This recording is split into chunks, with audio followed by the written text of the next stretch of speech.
আসসালামু আলাইকুম। আজকের ক্লাসের আলোচনার বিষয় জাতীয় বিশ্ববিদ্যালয়ের ভর্তি পরীক্ষার জন্য কিভাবে প্রস্তুতি গ্রহণ করতে হবে। সে সাথে আলোচনায় থাকবে কোন কোন বই নিয়ে তোমার প্রস্তুতি শুরু করা উচিত। শিক্ষার্থী বন্ধুরা, তোমরা ইতিমধ্যে জানো জাতীয় বিশ্ববিদ্যালয় কর্তৃপক্ষ এবার ভর্তি পরীক্ষা গ্রহণের মাধ্যমে শিক্ষার্থীদের অনার্স করার সুযোগ দিবে। সো প্রত্যেকটা শিক্ষার্থীরই উচিত এই বিষয়টাকে গুরুত্ব সহকারে নিয়ে পরীক্ষার জন্য প্রস্তুতি নেওয়া। দেখো, আগে মেধা তালিকার ভিত্তিতে যে ভর্তিটা নেওয়া হতো এটার অনেকগুলো সুবিধা আছে, আবার কিছু অসুবিধাও ছিল। সুবিধা কি? স্টুডেন্টদেরকে বাড়তি কোনো ঝামেলা নিতে হতো না, জাস্ট এইচএসসি পরীক্ষা দিয়ে বসে থাকো, দেন সার্কুলার প্রকাশ হলে অনলাইনে আবেদন করো, বাকি কাজ বিশ্ববিদ্যালয়ের মেধা তালিকার ভিত্তিতে কি সুযোগ দেওয়া হতো।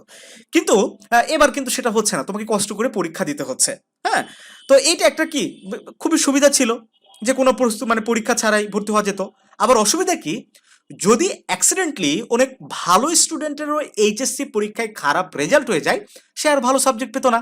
তার যে একটা মেধা, সেই মেধার কিন্তু মূল্যায়ন হতো না। তো এবার কিন্তু সেই মেধার মূল্যায়ন হবে। কোনো কারণে যদি এসএসসি এইচএসসিতে তোমার খারাপ রেজাল্টও হয়, তারপরে তুমি যদি ভর্তি পরীক্ষায় ভালো করো, তাহলে কি তুমি একটা ভালো কলেজে চান্স পাবা, আবার ভালো সাবজেক্ট পাবা। ঠিক আছে? তো সুবিধা অসুবিধা দুটাই আছে, তবে আমার কাছে মনে হয় অবশ্যই এটার সুবিধা অনেক বেশি। মানে অনায়াসে কোনো কথা ছাড়াই তুমি অনার্স করার সুযোগ পেতে। এই কারণে অধিকাংশ স্টুডেন্টদের মধ্যে এই অনার্সে কোনো কি থাকতো না, সচেতনতা থাকতো না। সে যাচ্ছে তাই করে পড়াশোনা করতো অনার্সে। কিন্তু যখন তাকে কষ্ট করে চান্স পেতে হবে, তখন সে অবশ্যই এটার প্রায়োরিটি দিবে, কারণ আমরা মানুষ হিসেবে খুব সহজে যেটা পেয়ে যাই সেটার গুরুত্ব দিতে জানি না। ঠিক আছে? তো যাই হোক, আমরা একটু আলোচনার দিকে আগাই যে জাতীয় বিশ্ববিদ্যালয়ে ভর্তি পরীক্ষার জন্য কিভাবে প্রস্তুতি গ্রহণ করবে। দেখো, অন্যান্য বিশ্ববিদ্যালয়ের জন্য যে কোশ্চিন প্যাটার্নটা হয় ঠিক ওই রকম ভাবেই হবে কোশ্চিন। তবে একটু পার্থক্য কি, পার্থক্যটা এই জায়গায় থাকবে, সেটা হচ্ছে পাস মার্কে। একটু মনোযোগ দিবা, ঠিক আছে? পার্থক্যটা শুধুমাত্র পাস মার্কে থাকবে। অন্যান্য পাবলিক ইউনিভার্সিটির পাস মার্ক যেখানে 40, সেখানে ন্যাশনাল ইউনিভার্সিটির পাস মার্ক করে দেওয়া হতে পারে 25-এ। কারণ যেহেতু ন্যাশনাল ইউনিভার্সিটিও জানে যে যেহেতু এখানে 4 লক্ষ প্রায় আসন সংখ্যা, এবং সেইভাবে প্রস্তুতি ছাড়াও অনেক শিক্ষার্থী পরীক্ষায় দিবে। আমরা যদি ওই পাস মার্ক 40 রাখি, তাহলে ওই লেভেলের স্টুডেন্টই পাবো না এই 4 লাখ আসন পূরণ করার জন্য। ঠিক আছে? দেখো, 4 লাখ আসন থাকলেও সবগুলো আসন কিন্তু অনার্স করার মতো না, যুগোপযোগী শিক্ষা না। বিশেষ করে আমি যদি বলি সংস্কৃত, পালি, এই ডিপার্টমেন্টগুলো একটু কম। আমি বলছি না এটা খারাপ, বাট এটার চাহিদা বর্তমানে কম। তবে তুমি সেই ডিপার্টমেন্টগুলো থেকেও যদি তুমি নিজের সর্বোচ্চটা দিতে পারো, হ্যাঁ, ভালো করবা, কোনো সমস্যা নেই। তবে আমি যুগোপযোগী যে সাবজেক্টগুলোর কথা বলছি সেগুলো, যেমন ম্যানেজমেন্টের কথা ধরো, অ্যাকাউন্টিং, বিবিএর যে ডিপার্টমেন্টগুলো আছে, তারপরে ধরে নাও তোমার সায়েন্সের যে ডিপার্টমেন্টগুলো আছে, এগুলো চাহিদা বেশি। আর এই ডিপার্টমেন্টগুলোতে তুমি যদি চান্স পেতে যাও, অবশ্যই তোমাকে একটা ভালো মার্কস নিয়ে আসতে হবে। ঠিক আছে? তাহলে কিভাবে প্রস্তুতি গ্রহণ করবে? প্রস্তুতি গ্রহণ করবে অন্যান্য বিশ্ববিদ্যালয়ের যেভাবে প্রস্তুতি গ্রহণ করো। মনে করো তুমি ঢাকা বিশ্ববিদ্যালয়ের জন্য প্রস্তুতি নিলে, হ্যাঁ, তুমি ঢাকা বিশ্ববিদ্যালয়কে টার্গেট করে প্রস্তুতি নিলে, ওই প্রস্তুতি দিয়েই ঢাকা বিশ্ববিদ্যালয়ে চান্স না হলে তুমি ন্যাশনালে অনায়াসে একটা ভালো সাবজেক্টে চান্স পেয়ে যাবে। আমার কথা কি তোমরা বুঝতে পারছো?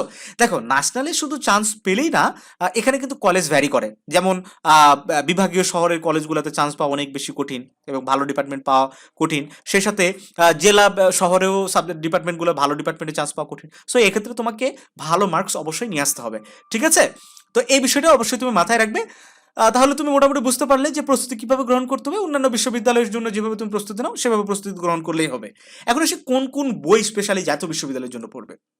দেখো, জাতীয় বিশ্ববিদ্যালয়ের যেহেতু এখনো সিলেবাস প্রকাশ হয়নি, কি বললাম, জাতীয় বিশ্ববিদ্যালয়ের এখনো সিলেবাস দেয়নি যে আসলে বাংলা থেকে কত মার্কস থাকবে, কিংবা তোমার ইংরেজি থেকে মার্কস কত থাকবে, কিংবা বিষয়ভিত্তিক কত থাকবে, সেই সাথে সাধারণ জ্ঞান। হ্যাঁ, এটা কিন্তু এখনো সিলেবাস প্রকাশ করেনি। সো আমরা ধারণা করতে পারছি না যে জাতীয় বিশ্ববিদ্যালয় কোন প্যাটার্নের পরীক্ষা নেবে। শুধুমাত্র 3টা সাবজেক্টের উপর পরীক্ষা নেবে, নাকি এর সাথে গণিত যুক্ত করে দিবে, নাকি কোনো বিষয়ভিত্তিক যে একটা প্রশ্নের ব্যাপার থাকে সেটাও অ্যাড করবে।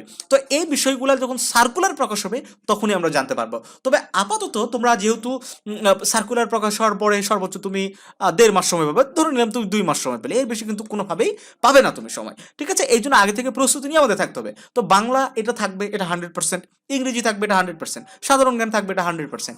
এই 3টা সাবজেক্টের ভর্তি পরীক্ষায় তোমার প্রশ্ন হবেই, এটা নিশ্চিতভাবে। এখন বাংলার জন্য তুমি কি পড়বা?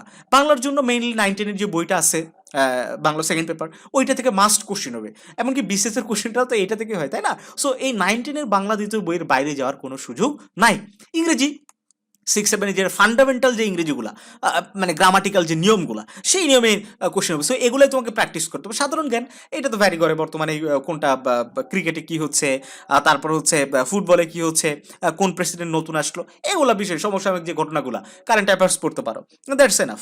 ঠিক আছে, গণিতের জন্য আপাতত প্রস্তুতি নেওয়ার দরকার নাই। যদি গণিত যদি হয় তো সেক্ষেত্রে 6-7 ম্যাথ পড়লেই এনাফ, স্পেশালি বইয়ে পাওয়া যায়। তো এক্ষেত্রে বাংলার জন্য আমি সাজেস্ট করবো তুমি 9-10 সেকেন্ড পেপার বইটা পড়ো।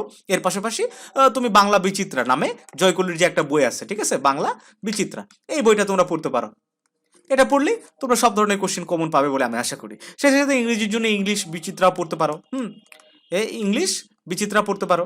তারপরে হচ্ছে সাধারণ জ্ঞানের জন্য জয়কলির যে সাধারণ বই আছে সাধারণ জ্ঞানের, ওইটা তোমরা পড়তে পারো। এগুলো পড়লেই যথেষ্ট।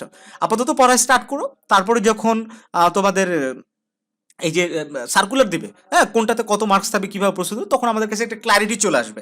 যখন আমাদের কাছে ক্ল্যারিটি আসবে তখন তো আমাদের প্রস্তুতিতে খুব বেশি সমস্যার কথা না। তখন আমরাও সাজেশনমূলক বেশ কিছু বই বাজারে নিয়ে আসবো, তোমরা সেগুলো আমাদের থেকে সংগ্রহ করে নিতে পারো। এবং আমাদের প্রাইভেট ব্যাচ, আমরা স্পেশাল ন্যাশনাল ইউনিভার্সিটি নিয়ে যেহেতু কাজ করার জন্য আমরা এই চ্যানেলটাতে কাজ শুরু করেছি, সো আমাদের থেকে তোমরা নানাভাবে সহযোগিতা পাবে ইনশাল্লাহ।